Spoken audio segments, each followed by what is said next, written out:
Hip-hop since 1987.com.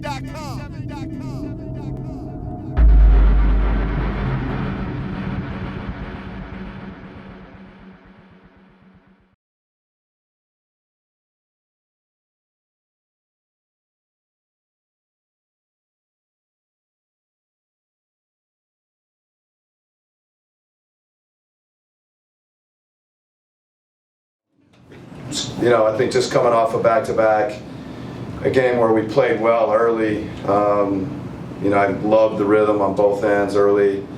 Kind of hit a wall. They made a great comeback on us, and to be able to turn that tide back tonight was great. And I think, you know, the bench, obviously Thabo was unbelievable in the first half, and I thought Tim and Malcolm and you know, others off the bench were really good in the second half. And it's just, you know, I think our depth and the kind of the entirety of the roster is something we have a lot of faith, a lot of belief in. And you know, tonight, you know, you kind of see that. You know, Jimmy Butler and Wade were amazing. We tried to get the ball out of their hands, and still they managed to score. But it's just a good win for us tonight. That 4-minute run Thabo had there, do you know what got into him? No, I mean, he obviously, you know, had a ton of confidence. Got a, you know, I know at least one or two kind of breakaway layup donks, and made a couple shots, and you know, you start feeling good, and the ball comes off your hand. Just, you know, confidence is a great thing. He's been playing well, really, you know, through training camp, preseason, regular season. So he just kind of continued. I mean, that was pretty special, though. You talked about the 2 wins in 2 days against 2 Eastern Conference top teams. Do you credit depth for something like that, or what do you think? Well, you know, I think you credit the whole group, but I do think, you know, the depth, the bench, you know, was critical for us tonight. I think without that, you know, punch, you know, from Thabo in the first half and Tim and Malcolm in the second half, that's when you can really struggle.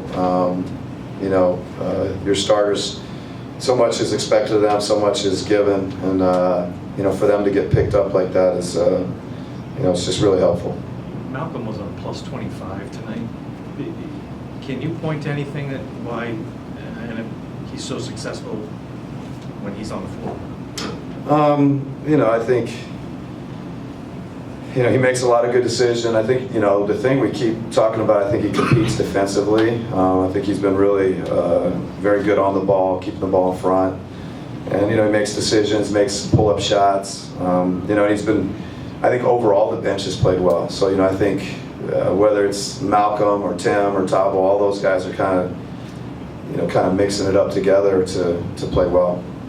Coach, how important was it for you guys to get off to such a quick start to open the game up? Yeah, I think that helps. You know, we had the cushion, or we had a good start to the game instead of you have to battle uphill all night. That can be, you know, can wear on you. So I think that the start was really beneficial. Coach, what was going on with Schroeder tonight? He struggled with the turnovers and just couldn't seem to get in the rhythm of the game.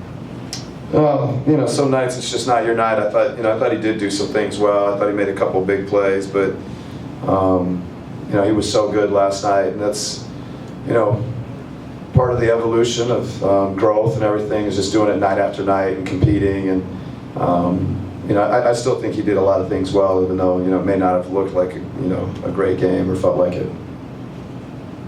Great, thanks.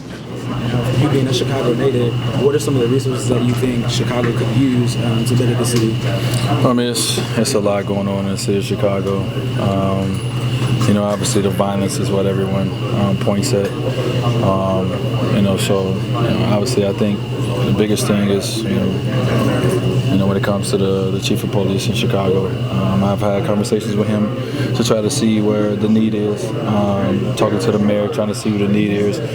So it's not one or two things. There's so many different things going on in our city, and I don't think no one has the answers right now because a lot of things need to be looked at.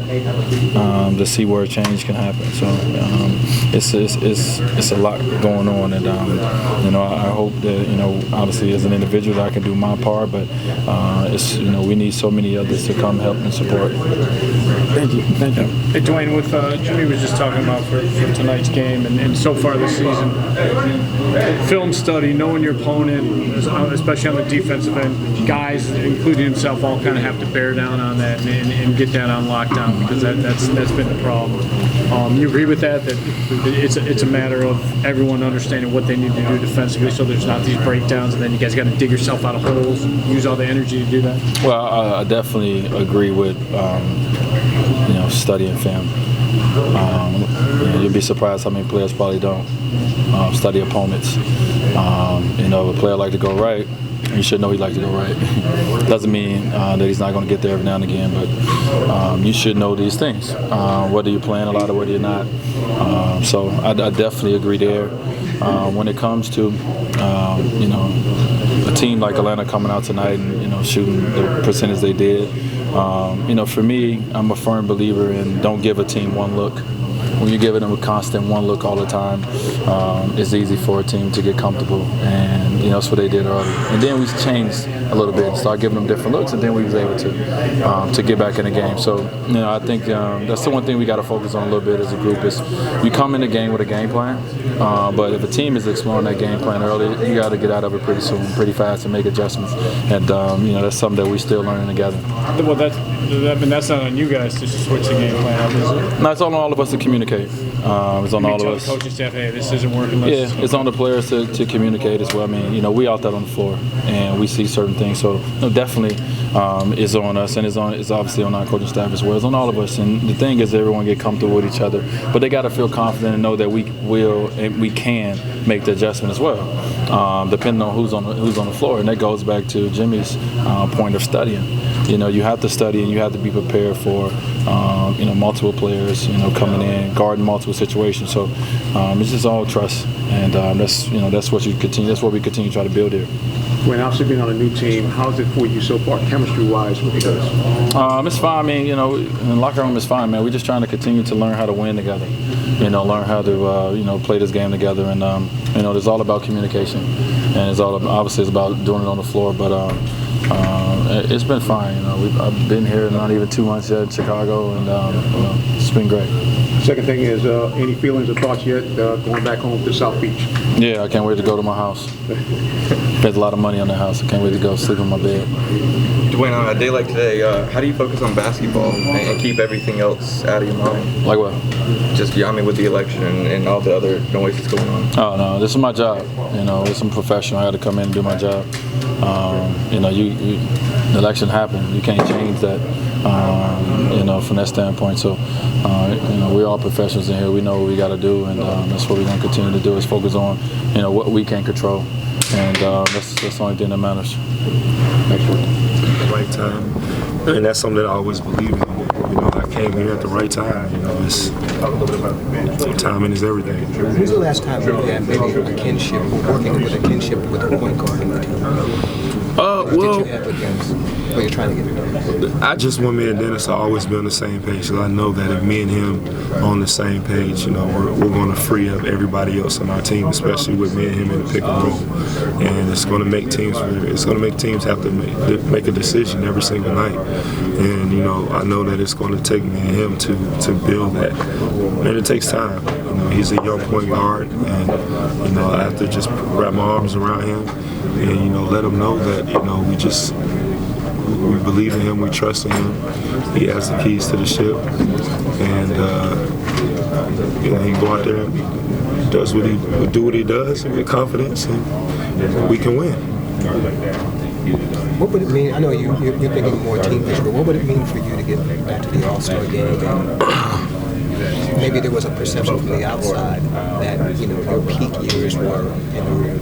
Do you first? No, I mean, this is just people talking. I feel great. I think that a lot of the noise, is really just blinded people. But if you work hard enough, the truth will always outlive a lie, you know, and that's something I truly believe. You know, a lot of things have been said about me, and I personally know, and the people around me know that that's not true. But sometimes lies can build up, and, you know, it goes on, you know, but the truth always outlives a lie. And, you know, I'm going to keep working to do whatever I can to help this team win. This is bigger than myself. This is about this team, this city, and, you know, I just want to try to put a banner up, you know, in the arena. We haven't had one in a long time, and it'd be great to get there. How do you feel about the reception you've received, not only from in the organization? Oh man, it's been amazing. That's just gives me more energy to go out there every night and fight, because I know that, you know, everybody here in Atlanta has my back. You know, and it just, like I said, it's just, I feel it when I'm in the arena. You know, I try to get all the loose balls, all the rebounds, block shots, stuff like that, and, you know, I just fight. You know, fight for this city. All right.